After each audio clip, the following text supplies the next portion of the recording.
মানব চন্দ্র দাস, আমার বাসা মাদারীপুর জেলা শিবচর থানা।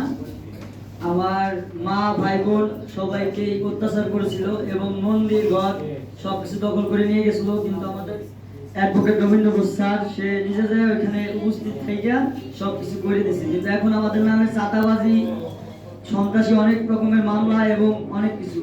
আওয়ামী লীগের সেক্রেটারি ছিল তখন, সে আমাদেরকে হুমকি ধমকি, এবং আমার মা হইল আপনাকে হইতেছে সে প্রতিবন্ধী, তার থেকে একটা সই নিয়ে জমি নিয়ে গেছে। আমাদের হিন্দুদের মধ্যে জমির মালিক তার সন্তানরা, কিন্তু সেই সম্পত্তি নিয়ে গেছে। এখন আমরা ঠিক মতো বাড়িতেও যেতে পারি না, অনেক কিছু করতে পারি না। লিটন চৌধুরী এবং এখন যার সাথে আমার সাথে দ্বন্দ্ব ছিল সে এখন বর্তমানে আবার বিএনপি করে, বিএনপির ক্ষমতা এখন সেই দাবতে আমি থাকতে পারি না। এখন আমার এই সমস্যা। আমি সবার কাছে আশাবাদী, এটার আমি একটা সুস্থ একটা বিচার চাই।